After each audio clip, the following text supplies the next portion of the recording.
Here's today's masterpiece. This is your inflammatory response. We want an inflammatory response. The inflammatory response is how our body heals. So this is the analogy that I use when I tell kids and I tell adults about how our body is healing itself.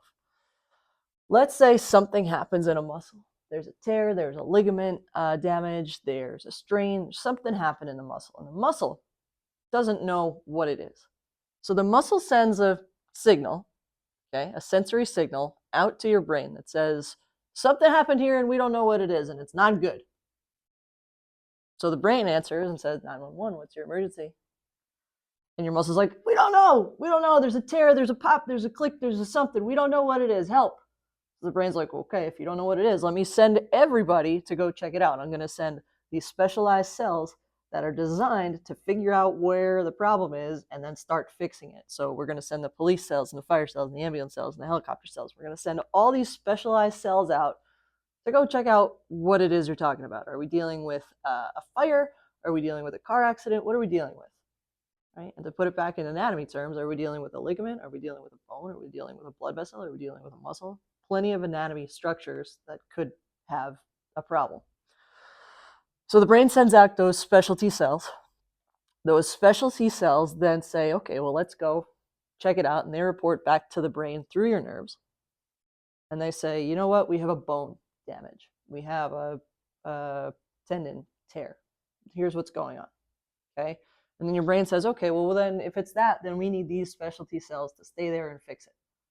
So it says, okay, fire truck, you stay. Police, helicopter, ambulance, you guys can come back. Okay.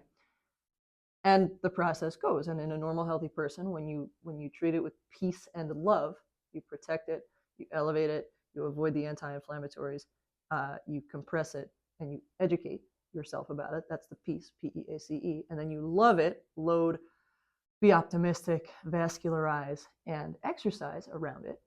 It gets better. What we don't want to happen is a construction site. And you all know what I'm talking about. You've driven by it, and they're fixing a pothole, and there's one guy fixing the pothole, and there's 4 guys standing around watching him fix the pothole. And listen, I'm sure there's a reason that they have to have 4 guys standing around fixing the pothole, but it seems like a waste of time, energy, and resources to me. So what we don't want to happen is this construction site where all of these things just stay there and kind of congregate and slow down this healing process. Okay? And the way that we get it to be the appropriate response and not a construction site, delayed kind of waste of energy response, is we listen to our body. We use that peace and love acronym, and we gently move that tissue, because when we gently move it, we get blood to the area. Now, the way these things get here, and I left this out by accident, the way these things get here is through your bloodstream. They don't teleport. Your brain sends hormones and signals out through your blood that get these guys here. So if you have poor blood supply, it takes them longer to get here. It's like they had to take, I don't know, back roads instead of the parkway. They don't take an efficient way to get there. It takes them longer. So this is important because this happens through your capillaries and your veins and the hormones that course through those structures. So some of the best things that you can do, sleep is going to help avoid this and help this along. Eating the right foods, eating a lot of protein, fueling your body with the Lego blocks that it needs to build up those tissues, whatever it was damaged in there. Sleep, fuel, manage your stress, because the other hormone that floats through your blood that can cause and delay healing, cause inflammation and delay healing, is cortisol. Okay? And it's pretty normal to get stressed after you've been injured. It's a pretty stressful experience. So managing that stress by adequate education, that's the E, that's the last E in peace. And moving around it. You can still move. You can and should still be moving, as long as you're not in the emergency room, right? Because that's going to vascularize it. That's going to get the blood flow through there, okay? So this is an oversimplification, all of this is, of really complicated, beautiful processes. That's why I'm obsessed with it. I love this stuff, okay? Because it's not an accident. It all happens without us thinking about it, and chemically and biochemically. It's amazing. Right? But this is how this inflammatory response happens.